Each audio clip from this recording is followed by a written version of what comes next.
parece que há um recado aí, não é, da providência divina. Não aflija com aquilo que vai acontecer, não.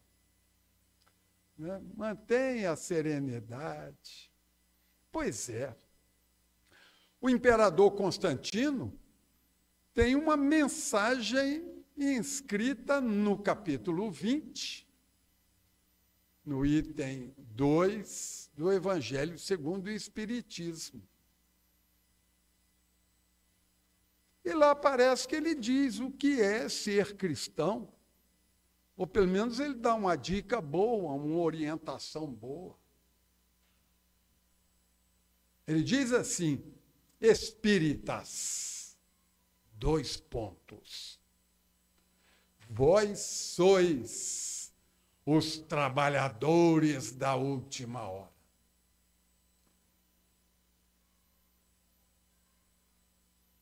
O que isso significa?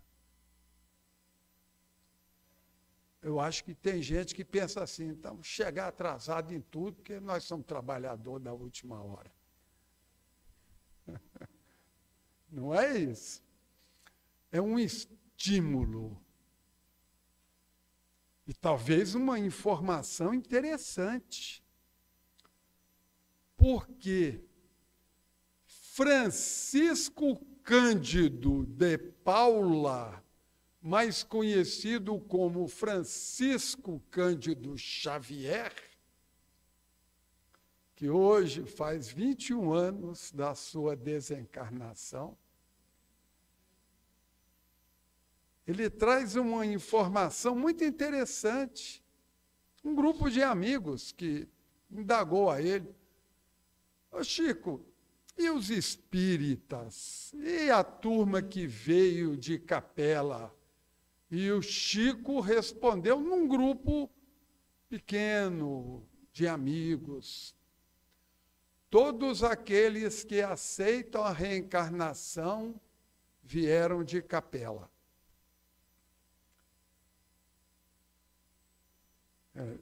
Não quer dizer que os que não aceitam não vieram, não. Ele está dizendo, os que aceitam vieram. Olha aí, vós sois espíritas, vós sois os trabalhadores da última hora. Soou a última hora em Capela. E aí talvez a gente possa dizer, nós fomos reprovados lá. Ficamos em recuperação. E viemos para a Terra sem tornozeleira eletrônica, no tornozelo. Vós sois os trabalhadores da última hora. No momento da transição, quando o mundo passa de expiação e prova para a regeneração, os trabalhadores da última hora são aqueles que são chamados a trabalhar por amor, pela dedicação. Então, talvez seja uma característica boa do que é ser espírita. Mas também no Evangelho segundo o Espiritismo, capítulo 17, item 4, sede perfeitos.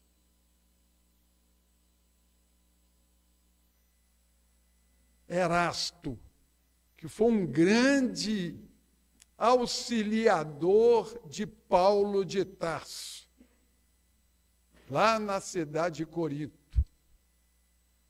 Erasto deixa uma mensagem extraordinária para todos nós.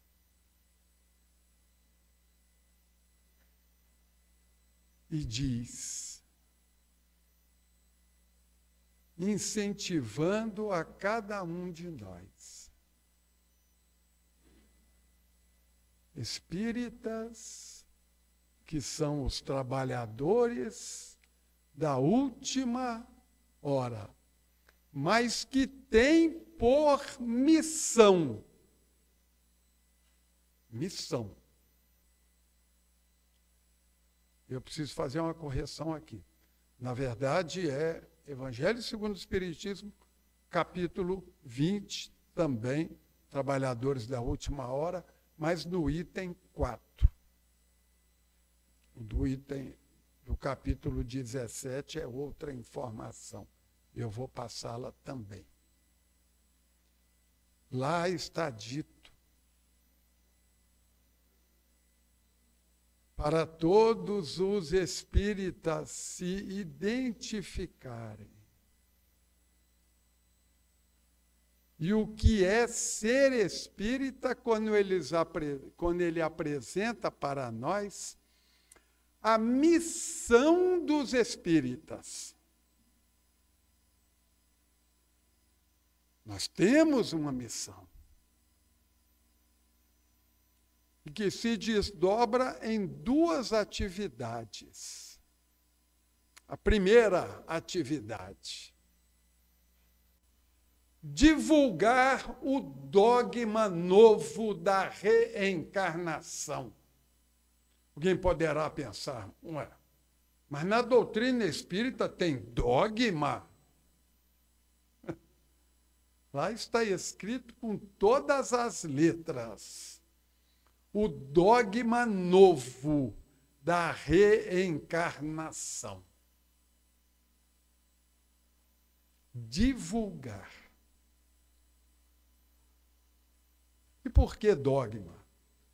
Evidentemente que a palavra dogma aí está sendo apresentada no seu significado original, qual seja, dogma, uma verdade tão clara, tão transparente, tão nítida, tão patente, que não há meios de contestar.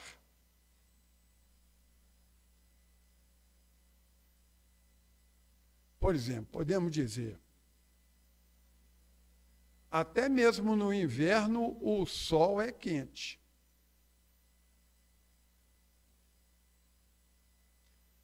Não há quem irá negar isso. Então, muito ao contrário dos dogmas estabelecidos pelos homens, é uma verdade incontestável: a reencarnação. E nós espíritas estamos sendo trabalhadores da última hora, ou seja, no último momento do último segundo, do milésimo do segundo da transformação da Terra, de mundo de expiação e prova para mundo de regeneração. Nós espíritas estamos sendo convidados a desempenhar o trabalho de divulgar a reencarnação, a fim de levar orientação e consolo. Ontem estive com um grande amigo cuja esposa faleceu por esses dias. E ele estava muito arrasado. Mas como é bom falar da continuidade da vida e da reencarnação para quem está desesperado. Se a doutrina espírita é o consolador prometido por Jesus, conforme a gente sempre fala, né? E a gente se enche um pouco quando fala isso, né? Doutrina espírita é o consolador prometido por Jesus. Nós somos os agentes da consolação. Missão dos espíritas, portanto. Capítulo 20, item 4. A primeira, divulgar a reencarnação. Como? Amanhã mesmo a casa vai providenciar um megafone para cada um e nós vamos para a rodoviária, para as ruas, para o shopping. É assim que nós vamos divulgar a reencarnação?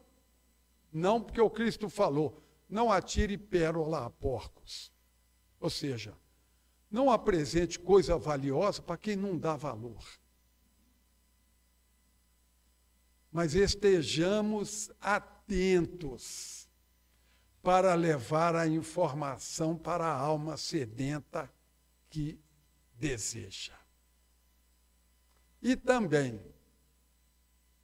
que a missão são duas. A missão dos espíritas se divide em duas atividades: divulgar a reencarnação e falar da elevação dos espíritos conforme o esforço realizado.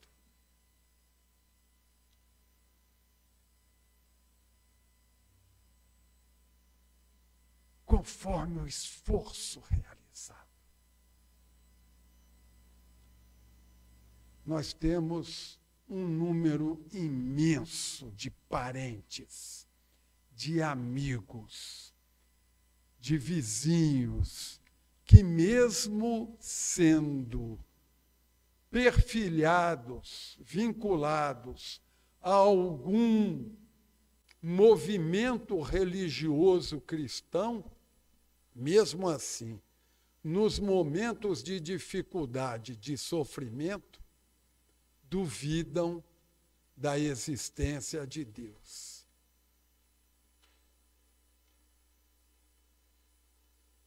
A história de um pastor norte-americano, PhD, mestre em cristianismo, pós-doutorado em Novo Testamento, um dos mais notáveis catedráticos da Universidade de Princeton, nos Estados Unidos. Pois bem, aconteceu algo na família dele e ele abandonou todo o movimento religioso porque parou de acreditar em Deus. Porque não consegue conceber que Deus tenha dado uma só vida, uma só existência, e depois, que muitas das vezes é terminada com um assassinato, que foi o caso que ele vivenciou, alguém muito próximo a ele que foi assassinado, e ele abandonou tudo. Nós espíritas temos uma informação extraordinária, trazida por Jesus a todos. Mas a doutrina espírita explicou. Nós não somos corpo que tem um espírito. Nós somos espíritos e detemos transitoriamente um corpo, mas somos imortais. Desde o momento em que fomos criados, até toda a eternidade, nós estaremos vivos. Todos nós, todo e qualquer espírito continuará vivo. A ênfase que a doutrina espírita dá ao espírito que detém um corpo transitoriamente para realizar algo, para vir aqui na Terra, para se aperfeiçoar em alguma coisa, para resolver alguns condicionamentos, alguns probleminhas, algumas questões e retornar para casa.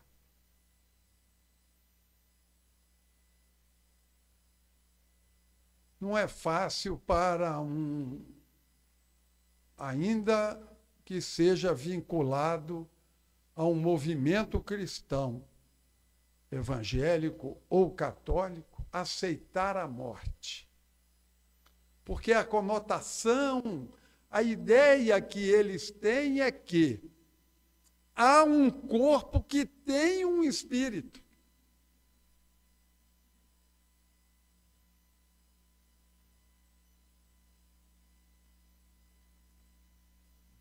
Quando um corpo é feito, no momento em que um corpo é feito, Deus cria o espírito.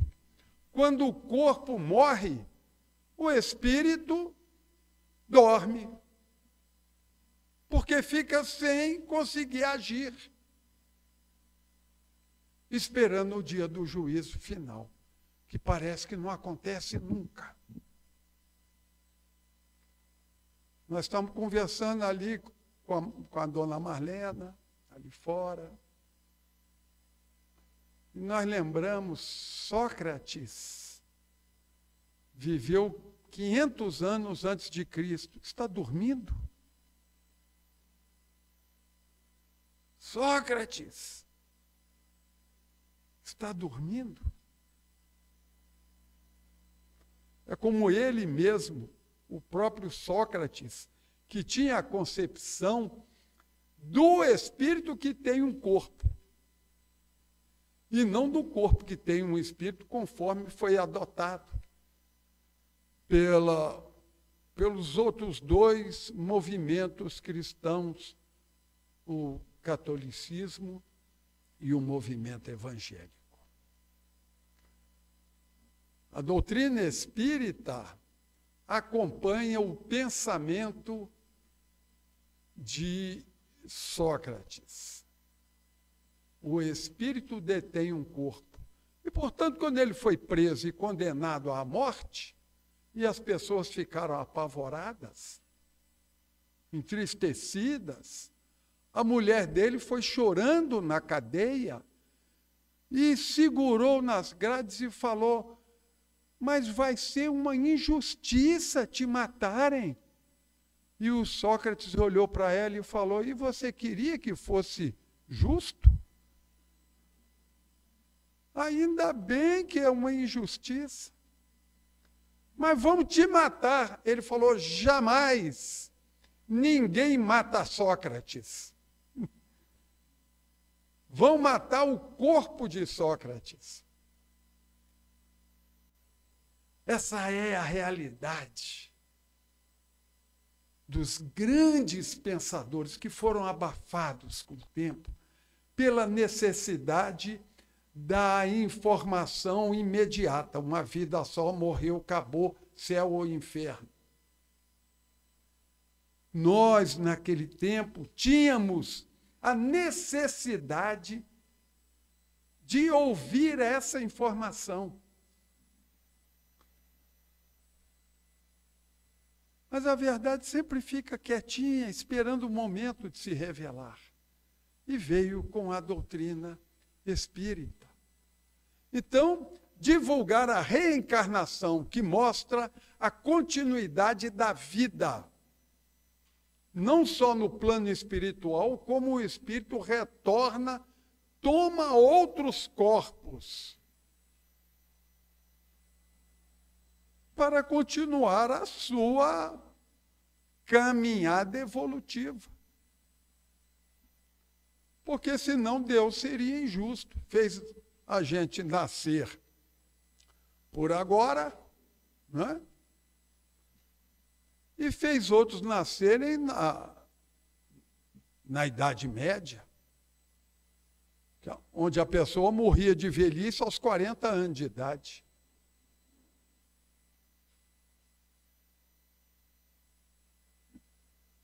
Na era antiga, pior ainda, os homens da caverna, então, mais ainda. Por que que hoje nós temos casas confortáveis, agasalho para o frio? Porque evoluímos da caverna em diversas vidas e conseguimos avançar intelectualmente, aprender as coisas e construir o progresso, o conforto, a continuidade da vida. missão dos espíritas, divulgar a reencarnação e falar da elevação dos espíritos conforme o esforço realizado. Mas eu também penso que a gente pode definir como ser espírita com a definição que Kardec deixa, e aí sim, no capítulo 17, no item 4, de O Evangelho segundo o Espiritismo, sede perfeitos, em que Kardec coloca da seguinte maneira: reconhece-se o verdadeiro espírita pela sua transformação moral. Opa, bacana. E pelos esforços que realiza para vencer as suas más inclinações. Ou seja, para ser verdadeiro espírita, tem que ter má inclinação.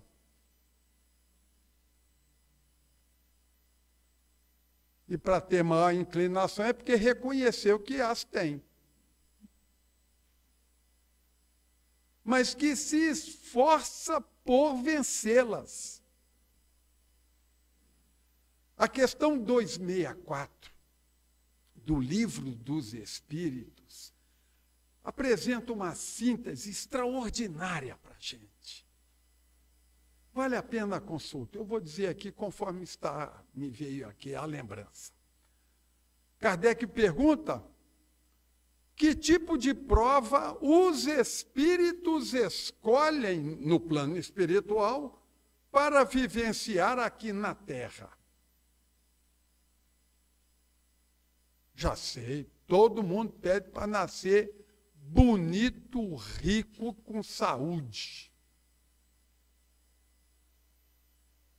Nós, no plano espiritual, nós não temos necessidades materiais. E a gente pensa como espírito, que na verdade somos. E os espíritos então respondem.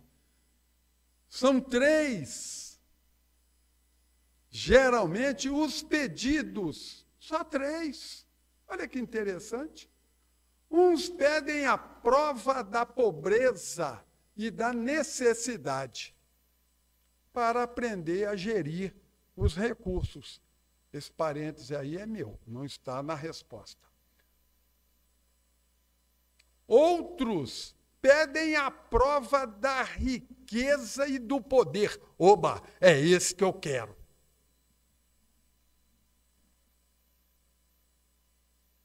Por isso que Jesus diz que o espírito está pronto, mas a carne é fraca. É fraca no sentido de dominar o espírito.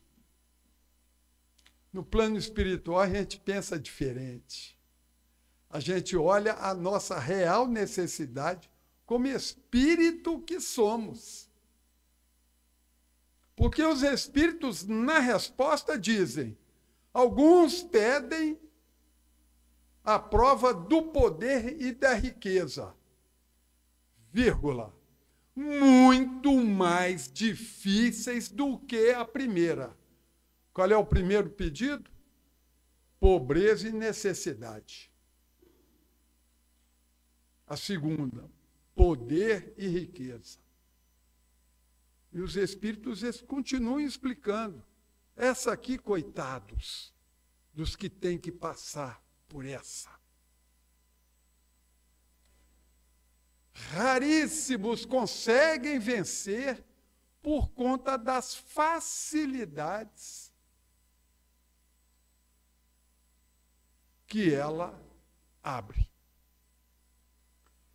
Então já sei. Então vamos ser pobrinho todo mundo, né?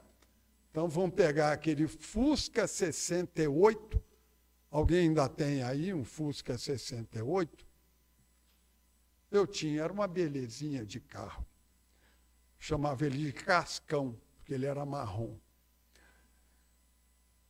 Pegar o apartamento financiado pelo BNH, com financiamento para pagar até na outra encarnação, vamos pegar tudo, vender tudo, dar tudo aos pobres e vamos ser pobres também, porque aí a gente vence.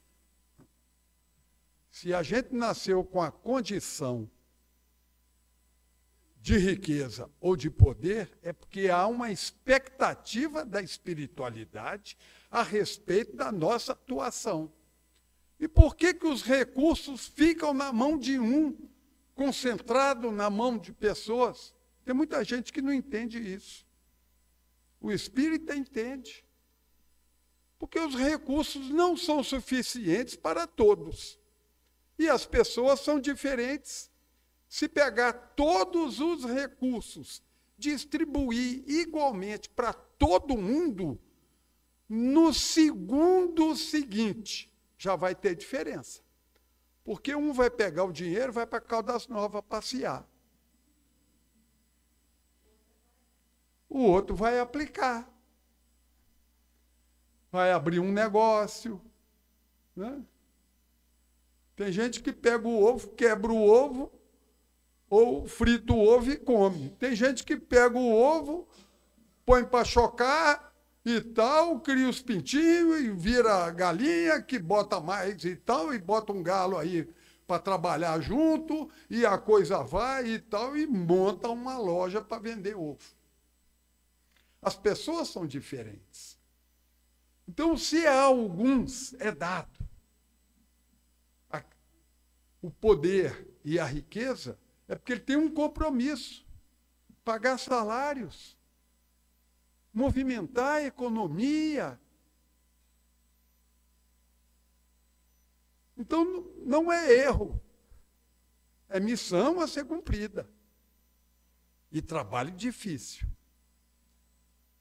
Bom, tem alguém aqui pobre, necessitado? Não, né? Não.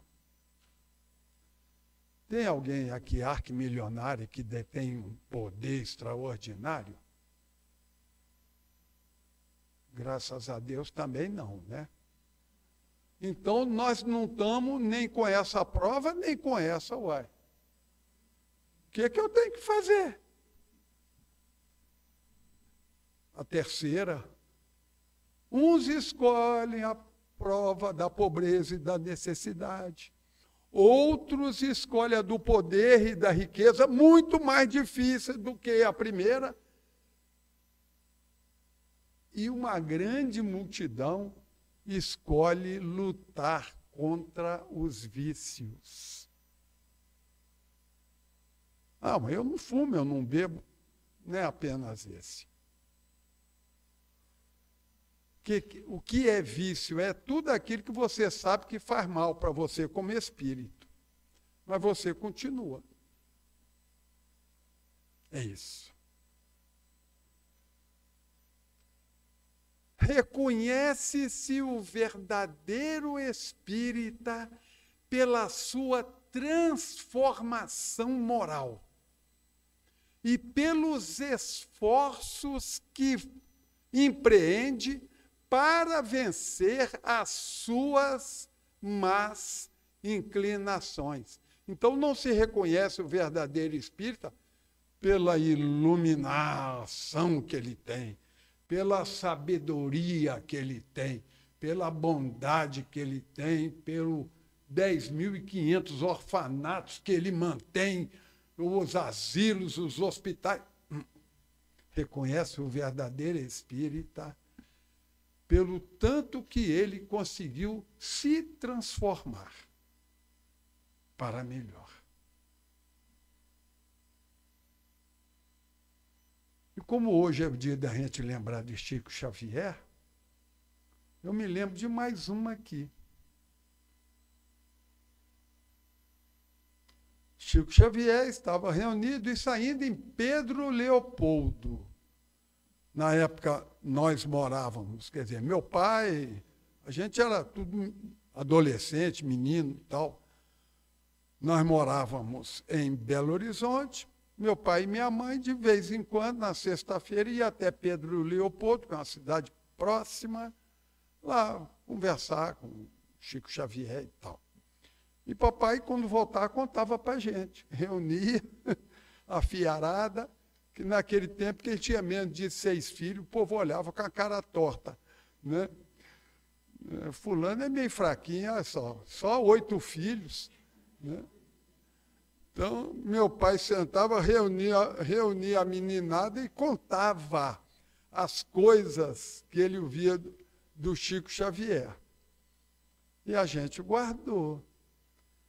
Chico reunido com o pessoal, chega uma senhora cujo marido tinha desencarnado há pouco tempo. Ela muito chorosa e tal.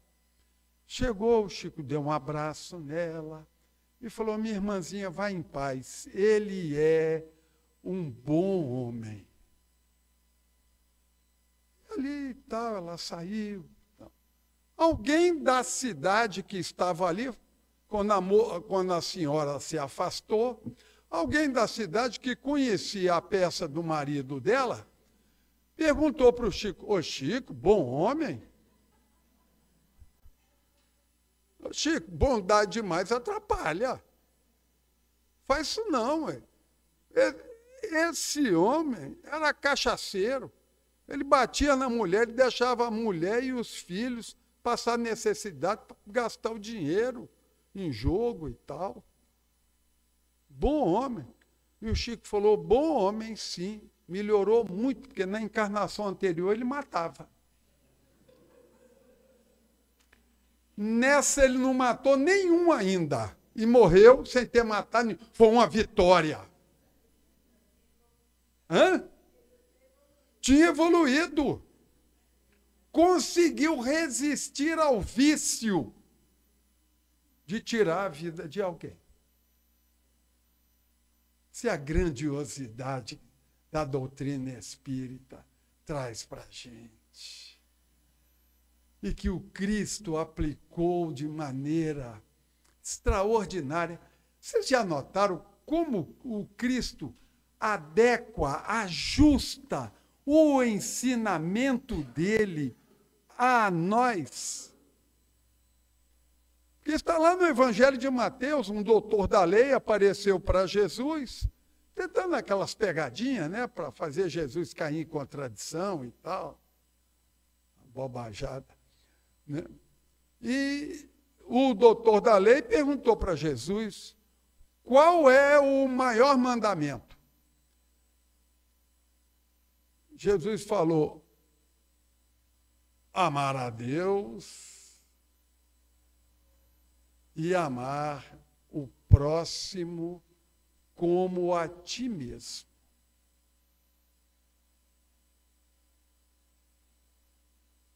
Amar a Deus e amar o próximo como a ti mesmo. Ou seja, para o doutor da lei, o padrão que Jesus colocou para ele de amar é: ame a seu próximo como você ama a você mesmo. Qual é o padrão que Jesus colocou para os seus discípulos diretos? Está lá no Evangelho de João, a partir do capítulo 13. Quando ele reúne, antes de ser preso, né? Ele se reúne na última ceia.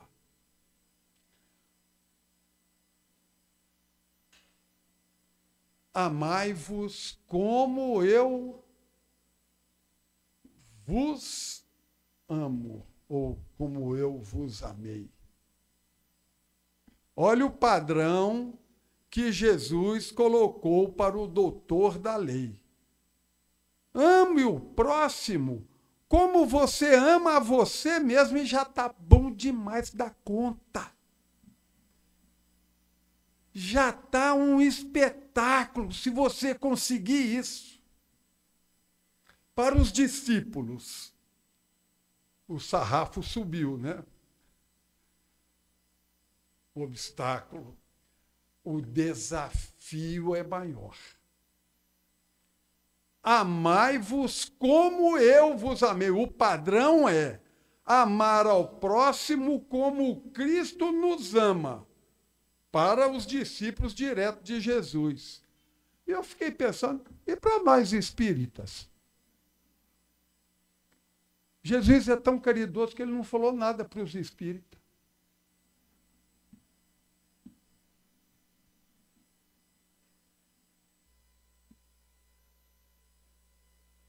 Pega lá o Evangelho segundo o Espiritismo, capítulo 6, Cristo Consolador, que você vai ver uma mensagem lá. Ela começa assim: venho como antigamente ao povo de Israel. E segue a mensagem. E no final da mensagem está escrito: o Espírito da Verdade.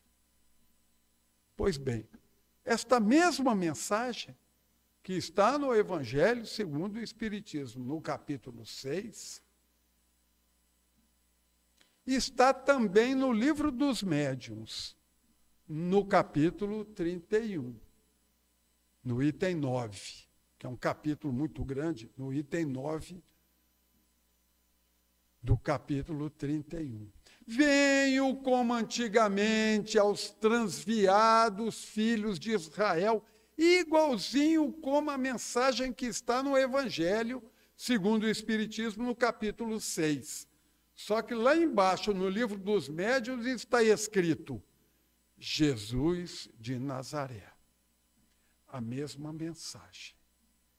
E nessa mensagem, em que o Espírito da Verdade pode ser o próprio Jesus ou alguém autorizado por ele, porque o Cristo é descentralizador. Ele descentralizou a função para todo mundo. Nós não temos missão?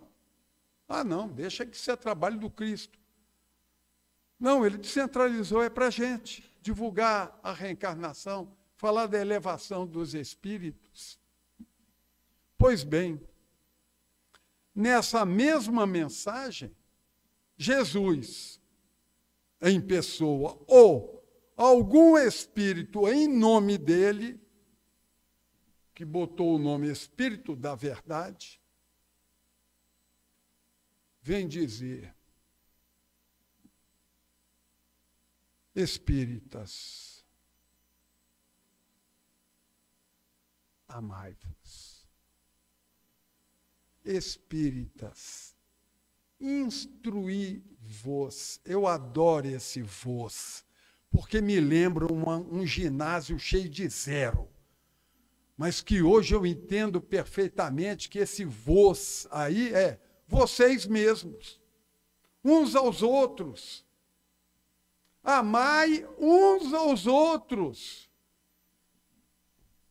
Instruir uns aos outros. Trocar informação uns com os outros. Quando a gente consegue ouvir alguém, saber da opinião de alguém e trazer essa opinião para dentro de nós, depois de avaliar se ela é boa, se ela é justa, se ela se aplica a nós, se a gente perceber que ela é boa, que ela é justa e que ela pode ser aplicada a nós, a gente não precisa passar pela experiência encarnatória que aquela pessoa passou para concluir aquilo que ela nos ensinou. A gente pula etapas reencarnatórias. É por isso que Deus colocou a gente junto. Deus nos deu, vou falar um palavrão aqui, o sentimento de grey, ou seja, de agrupamento. Gente procura gente. Gente está sempre atrás de gente. É por isso que tem países, estados, cidades, bairros, casas, famílias, instituições religiosas clubes, isso, aquilo, para agrupar a gente, para a gente aprender uns com os outros. Ser espírita é estar atento a essa recomendação que o Cristo trouxe para todos nós. Quero encerrar lembrando também a questão 886, que é o lema da doutrina espírita. Kardec pergunta: o que é a caridade? Segundo a entende Jesus. Interessante, por que Jesus? Kardec já vai no chefe dos chefes, dos chefes, dos chefes. No máximo. Porque o assunto é sério. Que a caridade é aquilo que vai nos livrar de nós mesmos, dos erros cometidos no passado. E vai fazer a gente avançar. A elevação dos espíritos vai nos elevar. O que é a caridade, segundo a entende Jesus? Ele poderia perguntar o que é a caridade, segundo Vicente de Paulo, que foi um homem muito caridoso, ou o que é a caridade, segundo Santo Agostinho. Teria uma resposta filosófica extraordinária. Não. Ele quer saber, é o chefe de todo mundo. O assunto é sério. Então ele pergunta como a entende Jesus. E a resposta é uma belezura. Benevolência para com todos. Benevolência, boa vontade. Para com todos. Cunhado está aí no meio de todos. Sogra está no meio de todos. Chefe está no meio de todos. Subordinado está no meio de todos. Vizinho, porteiro, garagista. Também está.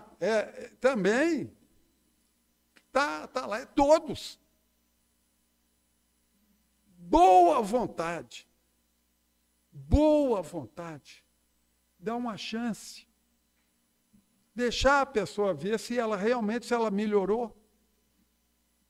Boa vontade para com todos. É a base de tudo. É a base da caridade. Vocês já viram alguém fazer caridade sem boa vontade? Eu já vi. E eu fiquei muito impressionado. Porque o sujeito acordou às 4 horas da manhã, foi ao Ceasa comprar os legumes, a batata, as coisas lá para fazer a sopa, para distribuir à noitinha para a comunidade carente. Passou o dia inteiro fazendo a sopa. Às 4 horas da tarde, ele já estava aborrecido de fazer a caridade. Ele já estava quase querendo matar um. Então, abre-se o momento da distribuição da sopa. E ele vai lá distribuir a sopa. É aquele que faz tudo, né? Aquele que faz tudo, depois reclama que ninguém ajuda. Mas abre, convida, chama as pessoas também para agir. Mas sou eu que faço tudo.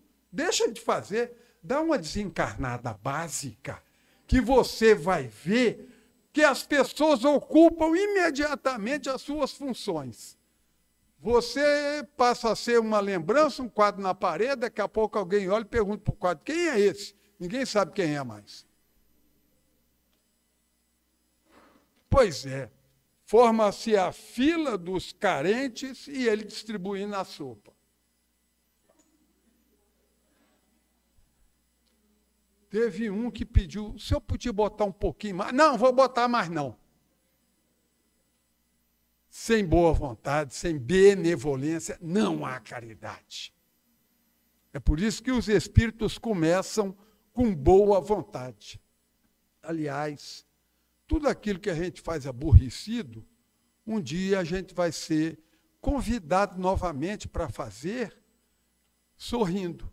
Então sorria logo, para não precisar repetir aquele negócio de novo.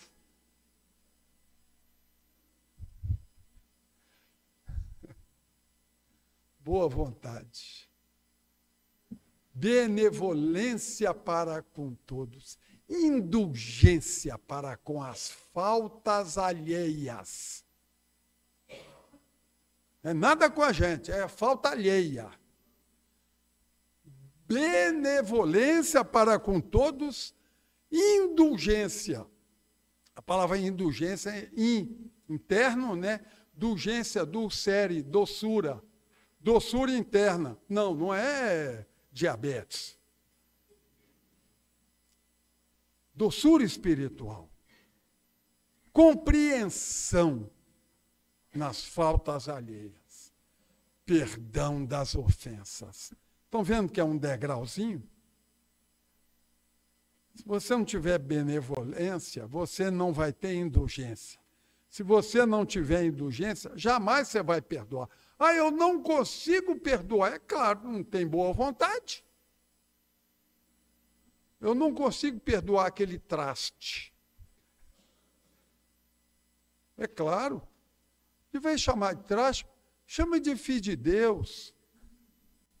Né? Embora esse filho de Deus, todo mundo vai entender o que você está querendo dizer. Boa vontade. Ser espírita, penso que seja, a gente está sempre nos esforçando para sermos um pouco melhor. Mas, se o Evangelho de Jesus significa boa notícia, e esse é o significado, vamos sorrir e conviver, aturando aquilo que tem que ser aturado, trabalhando em nós aquilo que precisa ser trabalhado, sem sentimento de culpa. Certa feita perguntaram para o Chico: ô Chico, os espíritas desencarnam e não manifestam nas reuniões, o que está havendo? Sentimento de culpa. Ninguém vai desencarnar e ficar do lado de Jesus, não. Mas todos nós temos um cantinho na espiritualidade, bom para a gente, gostoso, em que nós seremos bem acolhidos. E vamos olhar aquilo que erramos, vamos tentar acertar, retornar naquilo que falhamos, sem sentimento de culpa, sem remorso, sem culpas, mas sempre esforçando por ser melhor. Isso é ser espírita. É aquele que quer ser melhor, não do que o outro, mas do que ele mesmo. Muita paz.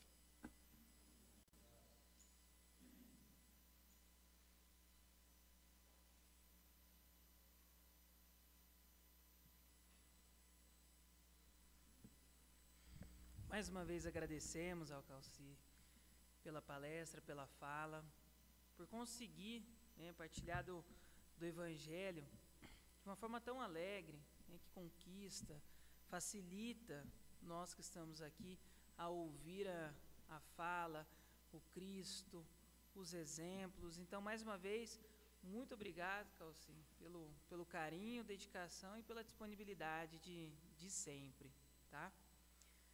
Antes de encerrarmos essa primeira parte, eu gostaria só de reiterar alguns recados aqui. O primeiro é que entre os dias 9 e 14 de julho, nós teremos então a realização da 55ª Semana Espírita de Anápolis, a realização do Conselho Regional da 9ª Região, com o apoio da FEEGO. A Semana Espírita, ali entre o dia 9 e o dia 14, ela se realizará lá no auditório do INSEB, que é o antigo Hospital Espírita